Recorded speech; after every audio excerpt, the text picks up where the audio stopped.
Hello everybody, Beard Reads Books here, and welcome to today's book review video. And in this one I'm going to be reviewing The Day Watch by Sergei Lukyanenko. I apologise if I badly mispronounced that name. It's a Russian author, and The Day Watch it's book number 2 in what originally was going to be a trilogy, but there's now currently 6 books out in all. If I turn around, grab some off the shelf. So volume 1 was The Night Watch. I've done a book review on that a little while ago, so if you haven't seen that one, go watch that one first. And obviously you've got book number 3, Twilight Watch, and then you've got The Last Watch, and then The New Watch, and the final book, well, current final book. I don't think there's a 7th one's been done yet, but anyway, excuse me, dropping the books. And then you got The Sixth Watch. Oh dear, dropping these books everywhere, so do that. So yes, quick little recap. It's obviously set in mainly set in Moscow. Well, this one is set mainly in Moscow, and there's also a bit in Prague as well. And it's all about a group of people referred to as others.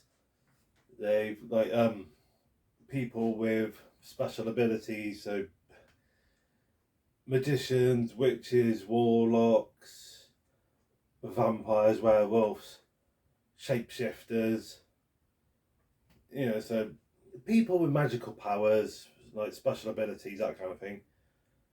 They're referred to as others. Some of them are good, they serve the light, some of them serve the dark side, and they've got a treaty between them, so they try and keep a balance, so that make sure one side doesn't get the upper hand over the other side. They've got to keep the balance in check, equal. The light others, the good people, they keep an eye. They go out at night. They've got the night watch. They go out at night and keep an eye on the dark others, make sure they're behaving. And similarly with the dark others, they've got what's called the day watch, where they go out during the daytime, keeping check on the light others. With these books, each book it's split into 3 sort of novellas, short stories. To a certain extent, they're standalone, but there is a theme that runs through the 3 novellas that connect them. So they are interconnected. Now, with the Day Watch, it was the basic storyline is, I won't try not to go into too much details. Don't want to give too many spoilers away, but the first little novella, a witch from a dark witch. She's been drained of powers, so she goes away to a youth camp as a leader, officially as a leader, but unofficially to restore all her powers that have been drained. And whilst there, she bumps into a light other, who's also there for the same reasons his power's been drained, and they fall in love. So, which light others and dark others, that's falling in love with each other. That's a big no-no. So anyway, they fall in love, and there's consequences to that. And then in the second novella, it's basically about these dark others. They're kind of sort of Vikings, old-fashioned Viking type people. They they steal magical talent from the Inquisitors. I didn't notice didn't mention the Inquisitors. Basically, the Inquisitors are a group of others that they can. Well, I suppose they're like sort of a judge and jury kind of thing. They, if either side break the treaty, because obviously like the Dark Others and the Light Others have got a treaty between each other.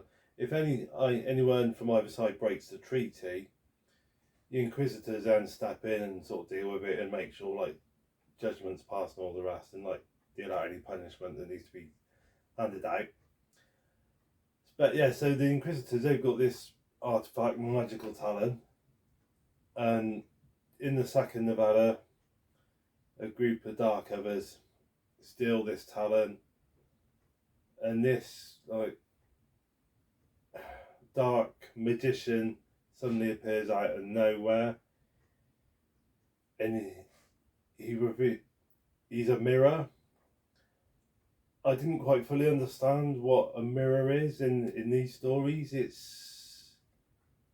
I didn't quite understand what the mirror is all about. So if any of you have read The Day Watch yourselves, and you've got a good grasp of what the whole mirror is all about, what a mirror other is, yeah, drop a comment, please. Please explain it in the comments, because maybe it's just me being a bit stupid, a bit of a spaz, but I really didn't understand what a mirror is all about, what this like a mirror ever is. So yeah, if you any of you read the book and understand it, yeah, that'd be great if you can explain it. Yeah, and then the third novella, it's all about. So it kind of follows on from the first one, where the Light Other that had gone to the camp, he got accused of something and put on trial. So there's a bit of a trial about that, and there's also a bit of a investigation into why these sort of Dark Others stole this talent, and there's a bit of a storyline about that. The Anton, he's a Light Other who featured prominently in the Night Watch. He makes quite a bit of an appearance during this book through the Day Watch. And sorry, looking for my cup of coffee. One of the things he's doing in this book, more so in the third novella, he's trying to work out why when this magical talent was stolen from the Inquisitors, and yeah, trying to work out what plots and plans are being made and all the rest. So, excuse me, guys, just gonna have a quick swallow. Sorry about that. Yeah, so that's one good thing I like about these books. It's quite a bit of sort of the upper echelons of the Dark Others and the Light Others. They sort of do quite a lot of sort of planning, plotting, not so much planning and plotting to get the upper hand over the other side themselves, but it's more planning and plotting to make sure the other side don't get the upper hand. So not the kind of plotting to plotting to get the upper hand, but to stop the other side doing it. So, and it is quite interesting little reads, that is. So sort of, because we're reading it from the point of view of people who don't know what the plots and plans are, and we're reading about sort of the middle and lower echelons. We're reading about how they're uncovering the plots. They're learning about the plots themselves. So we're kind of learning, as a reader, we're learning about what the plots and plans that are going on, at the same time as sort of the middle and lower echelons of the two sides. And I mean, I really enjoyed this book. It's the ending felt a little bit flat. I mean, it did finish on a bit of a sorry, finished on a bit of a cliffhanger. So obviously it's leading into the next one, which was, oh, I've got them out, leading into the Twilight Watch. So obviously, yeah, a bit of a cliffhanger because for volume 3, but it just felt a bit flat for me. It didn't, for me personally, yeah, a bit anticlimactic. So I mean, maybe other people, maybe you will enjoy the cliffhanger more than I did. Maybe you'll think it's an absolutely brilliant one. So I mean, that's just my personal taste. I just personally didn't like it too much. Nothing particularly wrong with the ending per se, just felt a bit flat for me. So, and one thing I quite liked was the fact there were some new characters in this one that wasn't in the first book.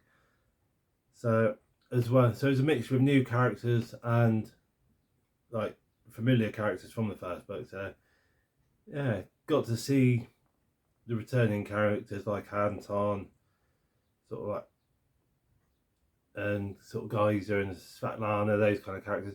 Good to see them coming back and like see their sort of bit of growth for them, as well as seeing some new people thrown into the mix. So keeping it a bit fresh, so to say. And one character in this book died.